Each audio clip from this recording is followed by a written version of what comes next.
Welcome to our live news. I'm Olugbenga George. The headlines. Atiku's camp revives hope for presidential runoff before May 29. Students kick against proposing 5-year compulsory service bill.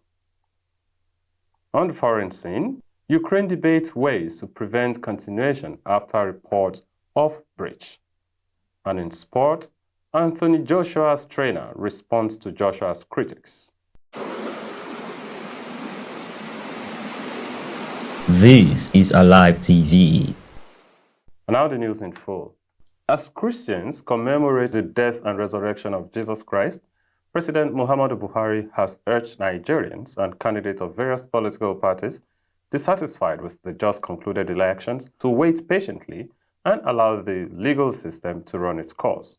Recall that the Labour Party presidential candidate Peter Obi and People's Democratic Party flag bearer Atiku Abubakar are challenging the victory of President-elect Bola Tinubu.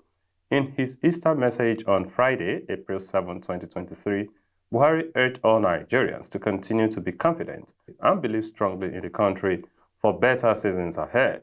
Buhari also expressed appreciation to Nigerians for electing him in 2015 and 2019 and for the rare privilege of serving them. He noted that the successes being recorded in different areas like security, economy, infrastructure, and others were made possible because of the support of Nigerians. Atiku Abubakar's presidential campaign organization has expressed hope for a presidential election runoff, despite the Independent National Electoral Commission declaring candidate of the All Progressives Congress, Bola Tinubu, as winner of the February 25th election. Barring last-minute decisions, Tinubu will be sworn in on May 19, 2023, a live news report. However, the presidential spokesperson of the People's Democratic Party, Daniel Bwala, noted in a series of posts on his Twitter pages on Friday morning that if the Presidential Elections Tribunal can uphold that 25% vote in the Federal Capital Territory is sacrosanct, then there is a hope for a rerun. Bwala said it becomes necessary that Section 134 of the Constitution is well interpreted before May 29 swearing in for the interest of the public. Medical students under the aegis of Nigerian Medical Students Association have kicked against the proposed Medical and Dental Practitioners Amendment Bill 2022. A live news reports that the bill, which was sponsored by Ganiyu Johnson, APC Lagos, mandates graduates in medical and dental fields to render services within Nigeria for 5 years before being granted a full license. The lawmaker who sponsored the motion said the bill, titled A Bill for an Act to amend the Medical and Dental Practitioners Act, Cap M379, Laws of the Federation of Nigeria, 2004, to mandate any Nigerian trained medical or dental practitioner to practice in Nigeria for a minimum of 5 years before granted a full license by the Council in order to make quality health services available to Nigeria and for related matters, was to checkmate the rate of brain drain in the medical sector. However, medical students in the country have rejected the bill, saying it's a violation of their fundamental rights, which is against the 1999 Constitution of Nigeria as amended, noting that the bill is aimed at strangulating the medical profession. The association, in a statement signed by its president, A.G. Megba, described the proposed bill as unpatriotic, ill-timed, and a breach of the fundamental human rights of doctors. Egba said there are better ways to reduce brain drain in the country by making the medical system better and equipping hospitals with proper treatment and welfare of doctors rather than the proposition of the bill. Former Speaker of Lagos State House of Assembly, Adeyemi Kuforiji, and the son of a former Deputy Governor of Lagos State, Adewale Jafojo, has paid a courtesy visit to the Georgia General Assembly in Atlanta, United States. The duo had visited America following the growing number of Nigerians active in U.S. politics. Recall, 5 Nigerians during the last U.S. polls were elected into Georgia General Assembly for the first time in history. Representatives Segun Adeyina, Gabe Okoye, Solomon Adesanya, Tish Nagishe, and Phil Olaleye were all candidates for Georgia State representatives under the platform of the Democratic Party. They all won in each of their respective districts. Ikuforiji and Jafojo met the new Speaker of the Georgia House, John Burns. They also met the Democratic Party leaders, minority leaders, James Befele, Democratic Caucus Chairman Billy Billy Mitchell, Georgia Legislative Black Caucus Chairman Carl Gilead, and a long-serving representative, Roger Bruce, who has visited Nigeria before. Adeyina, who represents District 110, welcomed the duo. And now to the foreign scene. China's Xi Jinping has given French President Emmanuel Macron an unusually lavish welcome on a state visit, which some analysts see as a sign of Beijing's growing offensive to woo key allies within the European Union to counter the United States. The two leaders visited southern China together on Friday, where Macron was due to drink Chinese tea with Xi and a former resident of his father in the city of Guangzhou, capital of the economic and manufacturing house of Guangdong province. Such forays by Xi with visiting leaders are rare. Diplomats say it underlines the importance Beijing attaches to this relationship with a key member of the European Union as it looks for support against what Xi has called all-round containment, encirclement, and suppression by the United States.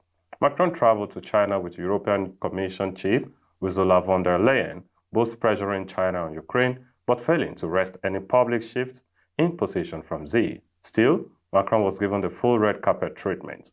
Von der Leyen, who described China as repressive in a critical speech before her trip, caught a sometimes fallen figure in Beijing with a low-key greeting at the airport and not being invited to some state functions with Xi and Macron.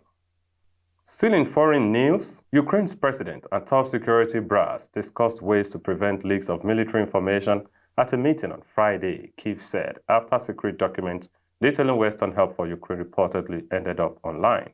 A statement about the meeting issued by the president's office did not say a leak had occurred. It also did not refer to a New York Times report that said documents about US and NATO plans to build up the Ukrainian military had been leaked online. The participants of the meeting focused on measures to prevent the leakage of information regarding the plans of the defense forces of Ukraine, a presidency statement said, detailing other topics that participants also discussed.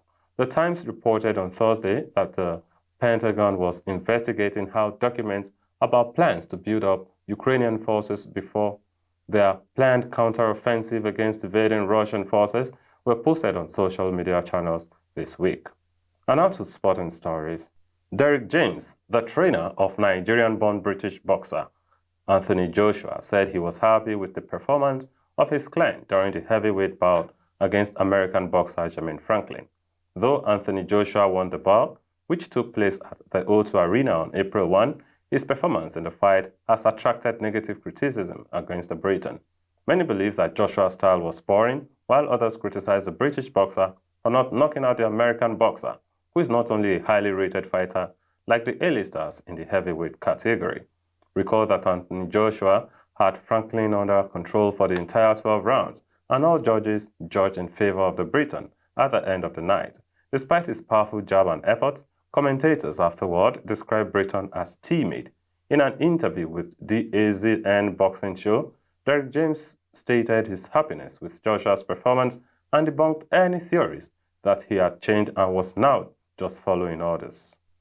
Still in sporting stories, Jose Mourinho could become the highest-paid manager in the history of football if he accepts a bumper offer to coach Saudi Arabia national team.